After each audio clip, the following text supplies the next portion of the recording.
सबसे पहले मैं 108वें इंडियन साइंस कांग्रेस को मैं शुभकामनाएं देता हूं, बहुत बहुत बधाई देता हूं। राष्ट्रसंत तुकडोजी महाराज नागपुर यूनिवर्सिटी में इस महत्वपूर्ण कार्यक्रम का आयोजन किया है। महाराष्ट्र सरकार भी इसमें शामिल है। यह हमारे लिए सभी के लिए गौरव की बात है। इसका बहुत बड़ा औचित्य भी है। तुकडोजी महाराज एक आध्यात्मिक पुरुष थे।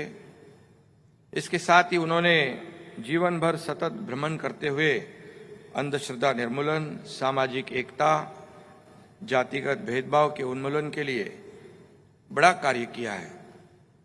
उन्होंने पूरे जीवन भर विवेकपूर्ण विचारों से जागरूकता फैलाई है। मुझे खुशी है कि इस बार इंडियन साइंस कांग्रेस की theme science and technology for sustainable development with women empowerment है। आज सावित्रीबाई फुले जयंती भी है, उनको मैं विनम्र अभिवादन करता हूं। आज जीवन के हर महत्वपूर्ण क्षेत्र में महिलाओं की सशक्त भागीदारी भी है।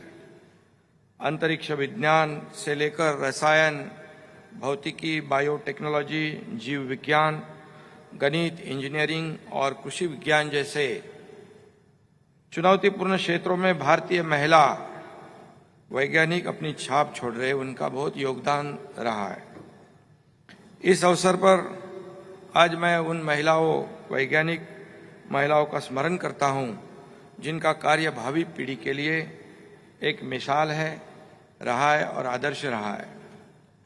साइंस और टेक्नोलॉजी राष्ट्र के विकास में अभी ड्राइविंग सीट ले ली है उन्होंने, और विशेष रूप से पिछले 6-7 सालों में इसमें तेजी भी आई है। साइंटिस्ट और रिसर्चर्स को अवसर देने में महाराष्ट्र राज्य हमेशा सबसे आगे रहा है। रिसर्च और डेवलपमेंट के लिए अत्याधुनिक सुविधाएं देने के लिए सरकार कमिटेड है, कटिबद्ध भी है। इंडियन साइंस कांग्रेस का यह आयोजन छात्रों, शिक्षकों, रिसर्चर्स को निश्चित ही रूप से एक सुनहरा अवसर है, ऐसा मैं समझता हूं। प्राइड ऑफ इंडिया प्रदर्शनी इस कार्यक्रम का एक प्रमुख अंग है और इससे भी साइंस एंड टेक्नोलॉजी में विश्व भर में क्या डेवलपमेंट चल रही है इसका अंदाजा भी आता है। मुझे जानकर भी खुशी हुई है कि बाल विज्ञान कांग्रेस का भी आयोजन किया जा रहा है।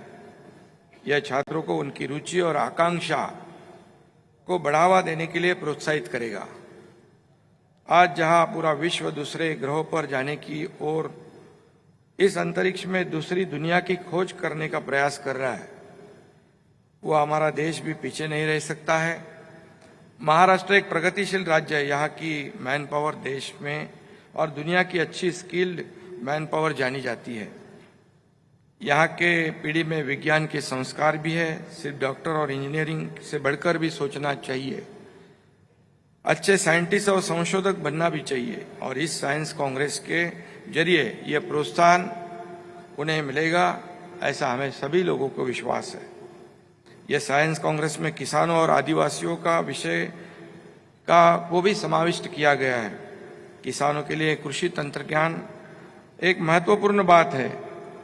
जैसे पारंपरिक खेती के साथ एडवांस टेक्नोलॉजी के साथ हमारे किसानों के जीवन में भी बदलाव लाने की कोशिश हम कर रहे हैं, जिस पे गौर करना चाहिए। कृषि अर्थव्यवस्था को उभरने के लिए मैंने अभी जैसा कहा, यह बहुत जरूरी है। ट्राइबल कम्युनिटी को मुख्य धारा में लाने के लिए भी यह कोशिश महत्वपूर्ण साबित होगी।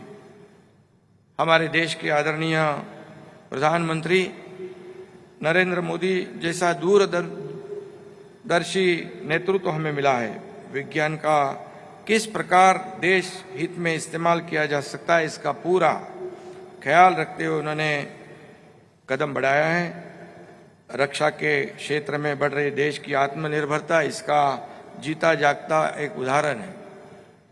पिछले 7-8 वर्षों में भारत ने औषध निर्मित, अंतरिक्ष अनुसंधान, परिवहन, दूरसंचार, कृषि, मौसम पूर्वानुमान जैसे सभी क्षेत्रों में बड़ी प्रगति की है।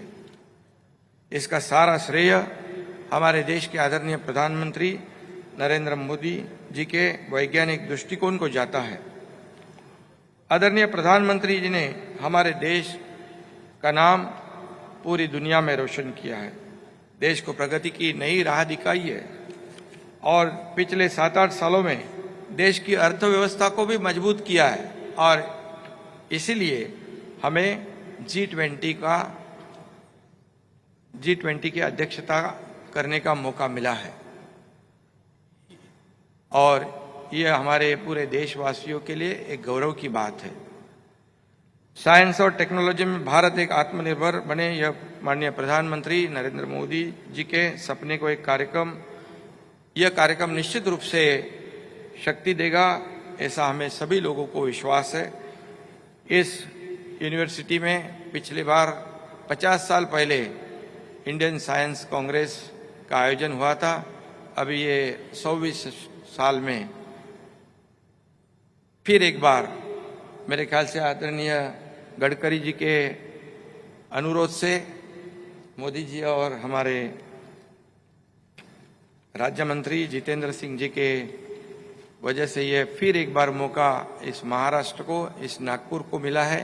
इसलिए मैं महाराष्ट्र सरकार की ओर से फिर एक बार धन्यवाद देना चाहता हूं और फिर एक बार इंडियन साइंस कांग्रेस को ढेर सारी शुभकामनाएं देता हूं, बधाई देता हूं। धन्यवाद। जय हिंद, जय Maharashtra. Nation next news hub for new India.